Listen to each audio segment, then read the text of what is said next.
No, I'm good. I'm good. I just figured I would also be a quick well. And a little bit early. Last one. Susan wasn't on yet, so it's all good. Someone's gonna have to sit here and stop some. It's a gray horse. But if they always somehow immediately they just end up in a giant knot again. Hey girl. Hello. How are you? Good, how are you? Good. How's life? Pretty good. Yeah, good. Yeah, I got engaged. What? Wedding planning. Oh my god, congratulations. I love that for you. Is your thing on? Yeah, okay, good. Yeah. You're on it. Hello, there you are. Cool, yeah, I can. Well, good for you. Congratulations, that's awesome. Thank you. How long ago was that? In September. Oh, that's awesome. Is the what? Good. So how are things? How's riding? What are you working on? What are you doing? Mhm. You didn't ride this horse last time. Yeah. So how long have you been riding him? I would hope so, however old. Say it again. Last winter? Okay, last one. Okay, perfect. Yes.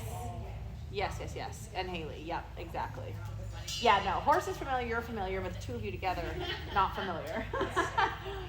I see a lot of horses and a lot of people, so I'm actually like pretty impressed. And I was like, wait a second, this all seems familiar, but not in the way that it should be familiar, right? Until Yeah. next time. Good.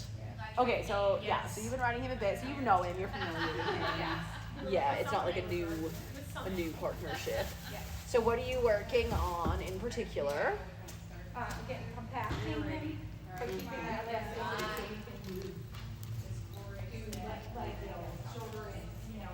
Yeah, suppleness. Mm-hmm. Up to the canter, we're really looking to strengthen that. Like 1 lap and a half is a lot of canter and Okay. stretching for him, Yep. but he's improving so well. Good. I love that. He's very honest. Yeah. Like you touch his mouth, he lets you know. Yep. Yeah, no, that's good. And it's also good, it's good to have a horse that Yeah. gives you feedback, I How you find my learn. hands are a little bit bouncy until Okay. we get a good rhythm. Okay. Then we start and everything starts to go more smoothly.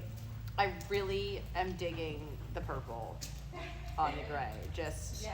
I really appreciate the matchy. Just so you know, I really appreciate it. I mean, it doesn't bother me when horses aren't matchy or if they wear polos or anything at all, but I just want to say I appreciate the extra effort in being matchy. It's really cute. Especially on a gray, it's a great color on a gray. All of the PSO Suite stuff is so good. It's so tempting all the time. I'm like, ooh, I really like it, I really want it. And then I literally we just started packing for Florida and I'm like, Jesus Christ, I have so many saddle pads, I have so many polos, I need to get rid of something. I have so much stuff. Because you just accumulate over the years. Yes. And then all of a sudden you're like, where did all this stuff come from? And then you're like, but I also want new stuff, Yes. I need to have a yard sale for horse stuff, Oh God, the struggle is real. Why is it that we're it's like handbags, right? It's like people have obsessions with handbags. It's literally, I don't know what it is, but the temptation of the cute matching set and the polos and the bell boots and the saddle pad and the ear bonnet and the stock tie and the side, the back of the saddle, all the things. You're like, oh my God, it's so cute though. So, okay, with your hands, keep your elbows connected, right? Even depending, the stability of your hand is going to come from the stability of your core. Okay? So reaching back and down with my elbow. Yeah, just kind of thinking almost like you may even actually want to walk and move your thingy-majigger, your the C coach, because that's really right where you want your elbow to be able to kind of hang, right? You might want to just slide it. I like to slide it a little further back or put it a little further forward, whatever seems comfortable. But you want to be able to kind of softly connect your elbows to your hips. right? They're not like rigidly like stuck to your hips, right? Because your hips move, but your elbow joint itself has to open and close every time you rise, right? Have you ever jumped on a trampoline, and like if you just jump on a trampoline and you allow your whole body to go up and down, your whole body goes up and down. You can also jump on the trampoline that you try to keep your body still and you just bounce your legs up and down, but your body doesn't go up and down. Do you know what I'm talking about? Where you can just bounce your legs, but you keep your body still and you absorb more in your joints. That's kind of the feeling. Like your elbows and your shoulders and your hips all absorb so that your hands can stay still. It's not about making everything rigid, because if you make everything rigid and your body's going up and down, your hands are going to go up and down, right? Yeah. So it's like, you know, when your body is a little bit rigid and you're moving with your hands with your body, that's like just jumping up and down on trampoline. Your whole body's going up and down. What you want it to be like is when you bounce on a trampoline and you keep your upper body level and you just bounce your legs up and down, but your joints all bend a lot more, and you absorb more of that motion so that your upper body isn't going up and down too. Does that make sense?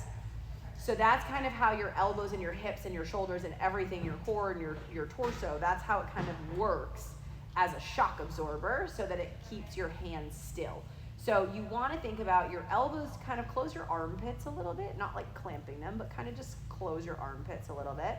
And hey girl. How are you? And you want to open and close a little bit your elbows, like with elasticity to follow, to absorb some of that motion.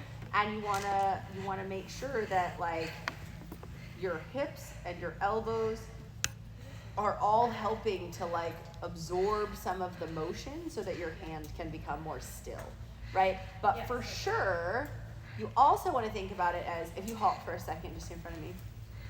So you want to think like when they move, the energy travels up through your body to your hips, down your arm, out to your hand and out to the bit. Right? Okay. There's like this cycle that goes like through your body and out to the bit, through your body and out to the bit. So if the further that your elbows get away from your torso, the further the energy has to go, right? To get down your arm, go up through your body. It has to go all the way up to your shoulder and all the way down your arm and out to the bit. And that's a long way for it to travel. And therefore, you're always going to be a little bit kind of behind the motion. It's always going to be a little bit less stable. But if your elbows are kind of softly connected to your hips, it makes that circle of the energy coming up. It hits your elbow and goes down to the bit. It keeps your center of gravity lower to the horse, right? Because it's only going up to your hip and your elbow. Your hips and your seat are your most stable part of your body on the horse, right? And so the more that you can kind of lower your center of gravity and connect your upper body down to your hips, the smaller the circle is for that energy to go from through your body, down your arm, and out to the bit. The smaller that circle is, the more connected you can become, the more stable it becomes, the closer to his body you are, and therefore the easier and better your timing is. If the energy is going all the way up to your center of gravity up here, you're way less stable up here than you are down in your hips, right? Okay. And your timing is going to be off. It's going to be slower because it's going all the way up here and all the way down, right? So when you can stay kind of grounded down to your hips, it's much easier to find that timing because you're more in sync with his motion. You're not a little bit waiting for the energy to go all the way up through here, and then you're a little bit behind the moment that you actually should be making an aid. Does that make sense? Yes. So you want to kind of think about lowering your center of gravity and connecting your elbows to your hips so that you can tap into that kind of cycle of energy. Okay. Does that make sense? Kind of like holding a medicine ball right at your belly button, like. Yep. Okay. Yeah. Hey Amanda, I'm teaching a clinic. I'll have to call you back later. Is everything fine?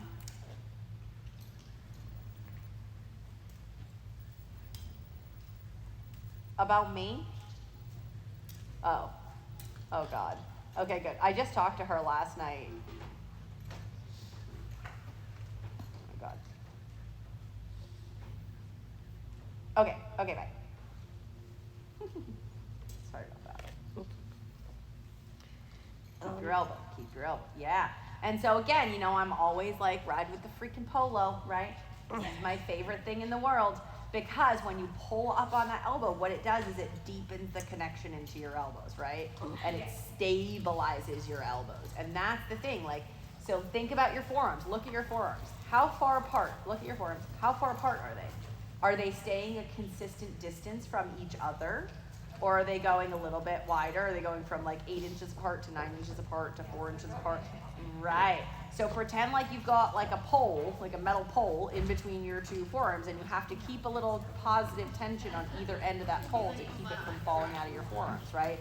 All of these things, like the more stable that you can be in your structure, the more he's going to be willing to connect to the contact. Because if it's unstable, then he's not going to feel comfortable to find it and connect to it, right? So what you want to think about is making yourself and the bit really still so that he can start to lean towards it, go to it, connect to it, and balance to it, versus staying a little bit away from it so that if he needs to use his neck to balance. You think about how horses balance. If they're going to trip and fall on their head, what do? They put their neck up, right? So that they don't fall on their head.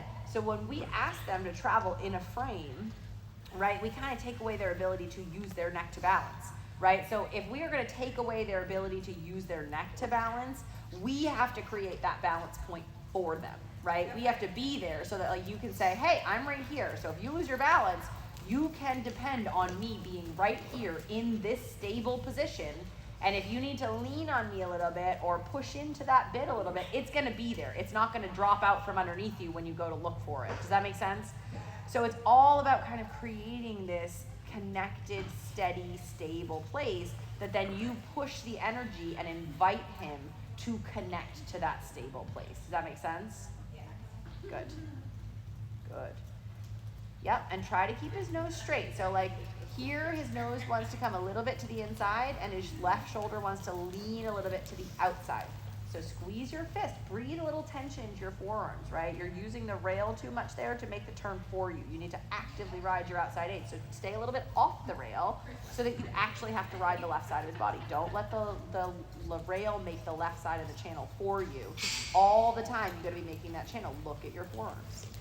Where are they? Are they close together? Are they far apart? It doesn't really matter how close together or far apart they are at this stage.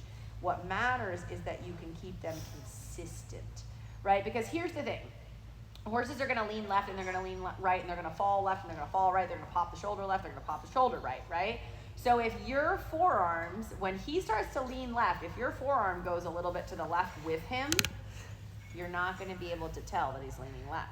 But if you picture your forearms and making that channel like a hallway, the hallway doesn't move, right? So what's happening right now is he's walking down more to the left side of that hallway. He's leaning and falling and kind of leaning on the left side of the hallway, and that hallway is moving with him. The left side of the hallway is moving with him, right? So until you make that hallway steady and constant, you're not going to be able to feel whether he's leaning a little to the left or leaning to the right. You have to make the hallway consistent, and then you'll be able to see, is he walking down the center of that hallway, or is he leaning to the left of that hallway, or is he on the right side of that hallway, right? But if the hallway moves with him, as he goes left, the hallway goes left, as he goes right, the hallway goes right, you're not going to be able to have a sense of whether or not he's in the middle from where you started. Does that make sense? Yes. So your job is to make that hallway, right, from your hips, connected to your elbows, connected to your thighs, right?